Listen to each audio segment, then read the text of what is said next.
Tiago, eu queria entender um pouco, eu estava vendo hoje, né? Primeiro a gente estava conversando, eu, Claudinho, sobre essa baixíssima rejeição do Eduardo Paes, que é uma coisa que me assusta muito, né? Porque é um político que está tanto tempo na lida e tem 14% aí, a última pesquisa da Datafolha deu de rejeição para ele, e uma vitória no primeiro turno, assim. Como é que está o papel do PT nessa chapa, né, que parece que é uma, até me corrija, mas parece que é uma frente mais ampla, tudo para garantir a vitória dele no segundo turno, no primeiro turno. Como você é presidente do PT Carioca, como é que foi essa articulação do projeto do PT, né, que me parece que é um projeto, provavelmente um projeto bem mais progressista do que o projeto do Eduardo Paes? Como é que foi essa negociação junto com o Eduardo Paes, né, do PT, com o apoio já de saída, e o que para mim, como paulista e acompanhando de fora, seria mais natural talvez um apoio para o Tarcísio no primeiro e um apoio para o Paes no segundo. Eu queria que você me explicasse um pouco como foi essa dinâmica. Teve muito debate, né? Ainda mais se tratando de PT, tem muita discussão. Mas a gente aqui tinha uma responsabilidade muito grande, né? Fomos nós que ajudamos e construímos a aproximação do Eduardo na eleição do presidente Lula, que era muito importante para nós, para o Brasil, não só para o PT. Nós precisávamos vencer aquela eleição para derrotar o Bolsonaro. Então, o nosso foco era um foco de construção de uma frente ampla, e o Eduardo, ele de verdade veio, ajudou, foi importante. Mas percebe, mesmo com toda essa condição, com esse vigor, com esse tamanho que ele tem, nós não ganhamos a eleição numericamente aqui na cidade do Rio de Janeiro.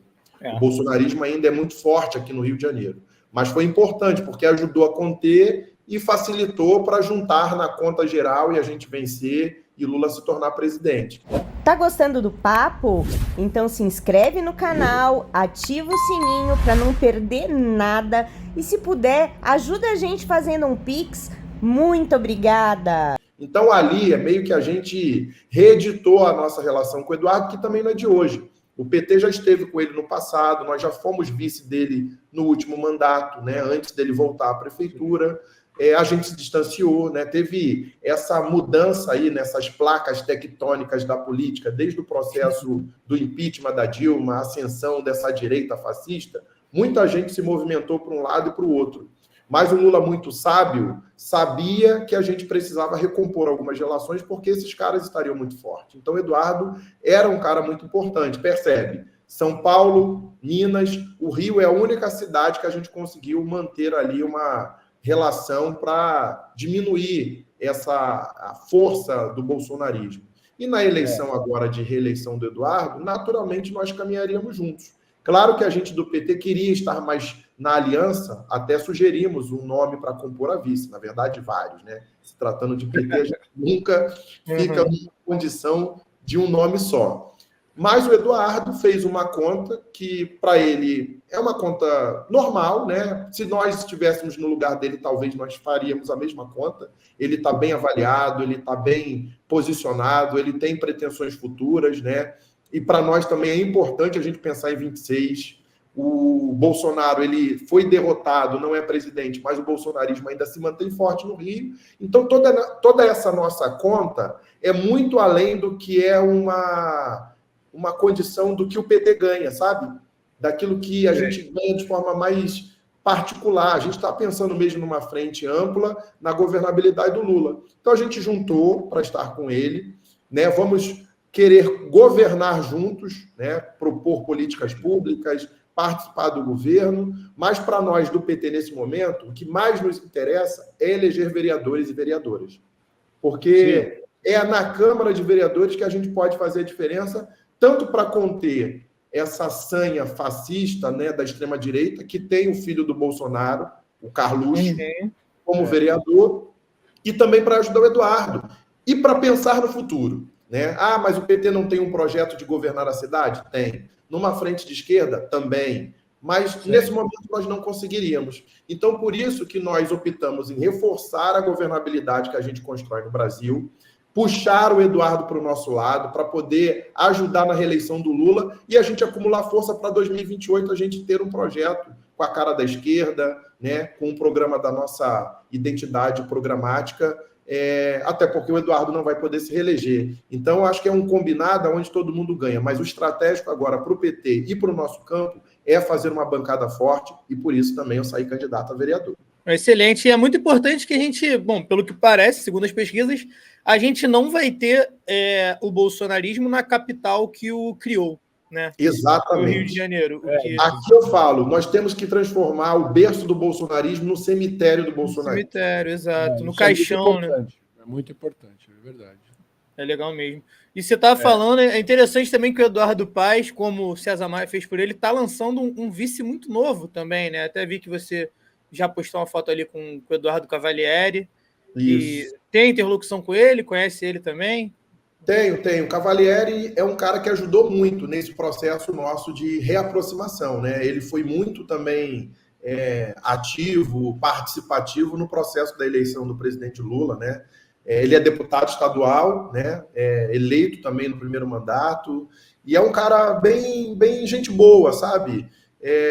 Que, né, se por acaso o Eduardo de verdade sair para candidato a governador em 26, o Cavalieri tem tudo para ser um prefeito, né, que vai estar com muita disposição e vigor. E eu até brinco com ele, falei, olha, eu vou colar mais em você do que no Eduardo, né? Porque eu vou ser vereador, você tende a ser prefeito se o Eduardo sair, então a gente precisa estar bem junto ali. O Eduardo, eu já estou pensando que ele já está lá na frente. Então, como o Eduardo também está governando e tem, né, feito menos agendas eleitorais, o Cavalieri tem assumido muitas agendas, a gente tem compartilhado muitos momentos. Então, isso também é uma demonstração que no Rio ainda cabe a renovação política. A gente precisa apostar nisso também. O PT da cidade do Rio de Janeiro também apostou um pouco nisso, né? Porque ainda candidato, eu também sou o presidente, então eu também tive que cuidar da nossa chapa. E eu não quero ser vereador de uma bancada do eu sozinho, quero ser vereador de uma bancada potente do PT, que tenha mais gente da favela, das periferias, mulheres negras, jovens. Então a gente também está apostando nisso para poder, de repente, ter esse Rio aí com um dos prefeitos, quer dizer, o prefeito, né? Será o prefeito mais jovem da história e a gente também tem uma bancada forte aí de renovação para poder avançar para o Rio chegar. Eu posso fazer uma provocação aqui, Thiago? Assim, pode. A gente estava conversando aqui outro dia e eu estava falando sobre essa questão da terceira via, né? Então existe essa eu vou usar até uma palavra meio feia aqui, mas uma tara da imprensa para essa terceira via. E eles sempre tentam, né? Vai de Luciano Huck a Tebet, sei lá, sempre sabe? Sempre tem um nome aí que eles vão inventar. E o que me parece, quando você está me falando, que o Eduardo Paes meio garantiu um certo apoio aí para o Lula em 2026, né? Você não acha que pode, sabe assim, o Eduardo Paes, depois dessa vitória que me parece, né? Isso é tudo questão de futurologia um pouco. Conjecturas. Né? Conjecturas, assim, né? Vamos conjecturar um pouco aqui. Ele não ser mordido aí pela mosca aí da terceira via e sair candidato, não corre esse risco, assim, do Eduardo Paes falar, não, eu vou tentar ser aí a terceira via, bota um vice aí, não sei, daí tem várias opções. E abandonar o PT e vocês ficarem ali meio... tudo bem, tem o vice e tudo, mas você não acha que ele não pode se fortalecer para ser um candidato a presidente da República? Olha, eu acho que até pode ter isso, né? Tem essa turma aí que gosta da terceira via, não pode ver qualquer coisa aí com um terceiro lugar, uma terceira posição, que eles ficam emocionados. Exato. Talvez o Eduardo, né? Ele até ali lá no seu infinito ali, no seu particular, no tamanho que ele tem hoje, né? Nessa condição que, ao que tudo indica, vai ganhar a eleição no primeiro turno, muito bem avaliado e tudo mais, né? Talvez até eu ficaria um pouco animado. Mas ele é um político já experiente, né? E acho que ele percebe, já sabe que precisa construir um caminho. E eu acho que ele pode ser presidente, tem tudo para ser um candidato e talvez ganhar a eleição, mas no futuro, não agora. Sim. Também Muito acho. mais certeiro, É. ele Pode esperar mais 4 anos, né? passar por um outro estágio, né? Ele foi vereador, ele foi deputado, ele gosta muito de reafirmar essa construção dele passando por essas cadeias que são importantes mesmo. Por exemplo, o debate da segurança pública, que é um debate nacional, que inclusive ele tem travado muito aqui com Cláudio Castro, que é o governador do Bolsonaro, que não faz nada, que, né, o vice daquele Witzel que saiu do jeito que saiu. Para quem quer ser presidente da República, precisa estar sentado numa cadeira de governador para discutir um projeto de segurança com firmeza, mas com cidadania, né?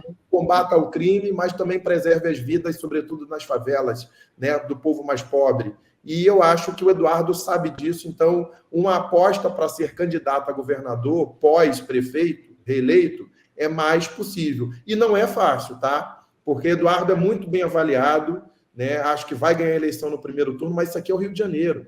O segundo maior colégio eleitoral aqui é governado por um prefeito bolsonarista, um capitão, que é São Gonçalo, que parece que vai se reeleger, está bem avaliado lá também, olha que coisa.